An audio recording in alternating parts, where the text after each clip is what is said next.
Hi, everyone. This is Mariah Muhammad with the Beckers Healthcare Podcast. Thank you so much for tuning in. I'm absolutely pleased to be joined by Brent Palmer, Chief Operating Officer at Savista, and Dr. Adrienne Moore, Vice President of Revenue Cycle at Banner Health. Hello, you two. How are you today? I'm great. Thanks for asking. Same. Yes. Thank you so much for being here today. To get us started, would you please introduce yourselves and share a bit about your roles in organizations? Sure. I'm the Vice President of Revenue Cycle for Banner Health. We are an integrated delivery system across 6 states. We've got a large hospital footprint, ambulatory service lines, a health plan, kind of the gamut of healthcare, about a $14 billion organization. Yeah, thanks, Adrienne. My name is Brett Palmer. Together with Divis Chawla, I lead Savista's United States and India-based workforce, respectively. We lead that. Savista provides revenue cycle services as well as cancer surveillance reporting across the healthcare sphere, which includes Banner Health. Wonderful. Thank you two for giving us that background. So the first question I wanted to ask you is, as you both know, hospitals and health systems are facing increasingly complex revenue cycles. In your view, what are the primary challenges in this space? So you're right. Complex is the word of the hour here. We have really complex workflows, complicated payer mix issues, and competing priorities. With an integrated delivery system in particular, it's hard to figure out where you focus first. Yeah, I think too, deficits in both people, resources, and revenue cycle expertise. But the more I was thinking about it seems almost more complicated than deficits. I think over the last several years, there have been so many changes in the labor market and skilled labor. Organizations need workforce solutions with not only the boilerplate revenue cycle or cancer registry know-how, but also expertise with the different electronic health record workflows and better practices. For example, like exception-based work queue design, or when is it the optimal time to spend a resource, time or man hour on a particular account or task. So our organization has been working to solution some of that. Yeah, definitely. All of those challenges definitely, can take a lot of time, but I'm pretty sure you have all the solutions ahead of you.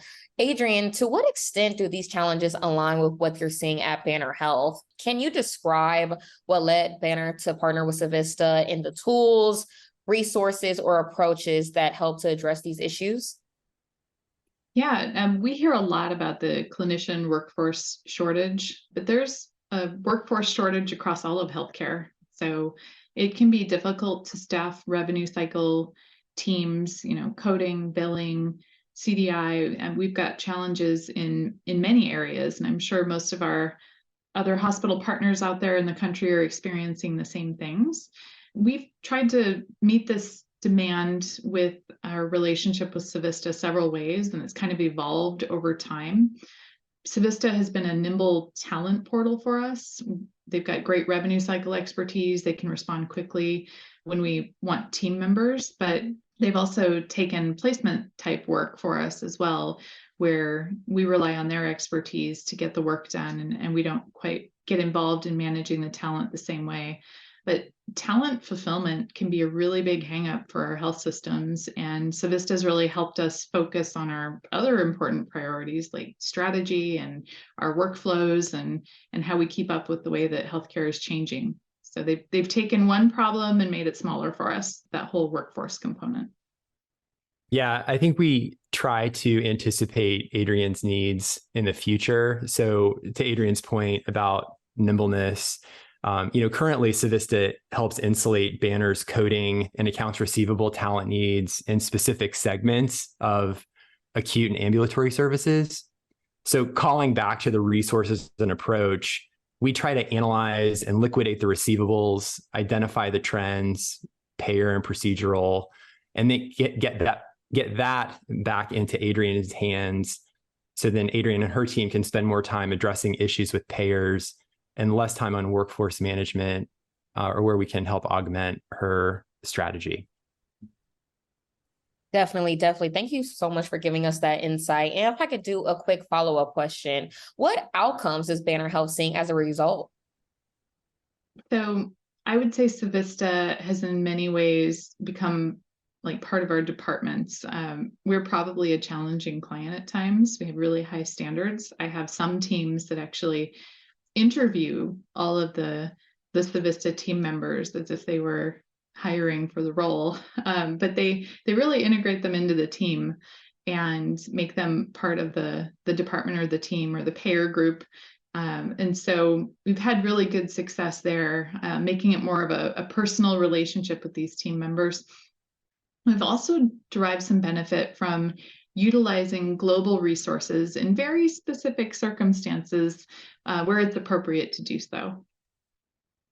Yeah, Adrienne has a vision for what she wants to execute operationally. And Savista has been able to ramp talent accordingly. And we've both learned a lot from each other. I know Savista has learned a tremendous amount from that collaboration and screening of candidates and what's the best fit. I think it's important to say, though, that we're both still writing that book. Hey, great, you made cash goal or hit the liquidation rate or achieve the uncoded benchmark last month. But what can we do today? And what do we need to anticipate for the future? But together, I think we're producing results, and leaders like Adrienne, who are often 2 steps ahead, Savista is helping Banner to be nimble so that they can address future opportunities. Yeah, it definitely sounds like a very successful partnership right now. And as you both know, I'm sure ideal partnerships aren't always easy to come by, especially in an RCM sort resources space that is vast and growing. What factors have supported Banner and Savista's successful partnership? Yeah, Mariah. I mean, some of the best relationships have the ups and downs. I would say that there's probably 3 key success factors from my point of view. It's flexibility, creativity, and goal alignment. I think that we've been flexible in that we've structured our contracts to move quickly with Banner as they've grown significantly over the last few years. For example, flexibility in allowing opportunity for Banner to screen and make adjustments to candidates as needed that we put forward. Also, the combination of placement and staffing models, certain types of placements, like we get to collaborate on, a certain book of business where we want that inventory to go. Is it high touch, high intensity, or low touch, low intensity? Should that be handled through Savista's India-based operation, or should it be handled domestically? What tiers should we explore? Volumes, things like that. The second one was creativity. I think we've been willing to get creative on how we address Banner's challenges. For example, just recently, acute services were handled in one way, and we made a change just in August, and we routed that inventory somewhere else. We've leveraged, some global workforce strategies in that way. And then finally, the goal alignment I was talking about.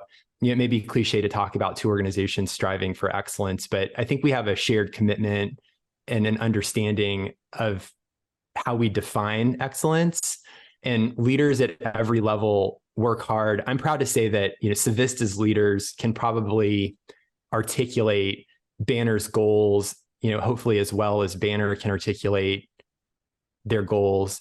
And I would say maybe like 3.2, transparency. We share both qualitative and quantitative elements of our QA program. But I think, flexibility, creativity, and goal alignment are probably the big 3. I will say we've had our share of challenges along the way. We've worked to overcome them, but sometimes it can be a pretty complicated feedback loop. And we also had some Banner team members that struggled with the change and wanted to stay with our status quo, or our old way of doing everything in-house. So we've had to address those challenges, and part of the flexibility of our arrangement has been to help our teams be comfortable with this partnership. We also have a lot of operational stakeholders that are not on every call or communication, and so finding a way to close that feedback loop and communicate with everybody that needs to be aware of what's going on has required setting up tactical pre-reads and really being proactive about communication. Absolutely. Absolutely. Thank you both for giving us those factors that make up this great partnership. Dr. Moore, I know you quickly mentioned some challenges. If I can ask really quickly, what challenges have come up and how have you navigated them? Again, you've got teams that are used to working with colleagues that are employed by Banner, and it can be a struggle to think of working with a vendor. That's the word that comes up, right? You don't want to share your work with a vendor. So changing that from vendor to partner and having them be members of our team was a challenge that we had to overcome. And then, we lose a little bit of control when we place something with a partner. We don't always manage the outcome. And so there are some areas where setting a target and having our partner hit those targets is enough. And there's other areas where we want to stay in the details and be aware of the mechanism by which they're hitting those targets. And so it's been kind of a challenge to navigate that. We do it by team. If there's a team that wants to work one way, we focus on that structure for them. And if there's a team that wants to really integrate the Savista team members into their team and be in the details, we set their teams up that way. So we try to be as consistent as possible and not have too many flexible models to choose from. But we do have a couple of options for our teams as we're supplementing their abilities with our partnership with Savista. Yeah, that's so good. I think my recommendation would be focus on metrics management, technology, and strategy, and use a partner, as Adrienne spoke, as a viable tool in your toolbox so you don't get mired in workforce management woes. And then last, be open to alternative sets of ideas and collaboration. Every organization has a specific culture or a specific way they like to go about achieving results. And there's a lot of talent out there and people with diverse experience who can help evolve an approach. And, I've certainly learned a lot from Adrienne's team. And, I'm really thankful for the partnership. Amazing, amazing. Yeah, change can definitely impact people in multiple ways. So I'm so glad to hear that these challenges are being solved in the best way possible for both of you. And for the both of you, what advice do you have for organizations facing revenue cycle challenges based on this partnership? What would you recommend to other leaders who are looking for / are early on in their journey with an RCM partner? I would say be open to working with an outside partner who has expertise, even if it's expertise you feel your organization already has. If you've got a workforce challenge, you still might need to rely on a partner to help augment your workforce. And we have to find ways to control our costs while still offering quality patient care. So we need to be open to using global resources as part of that equation. And then last, I would say, be transparent with your partners and have regular feedback loops. To the extent that you're able, share what's going on, what your forecast looks like, and have them pitch in and help you with solutioning. I 100% agree. And I think that's about perfect. I don't have anything to add to that.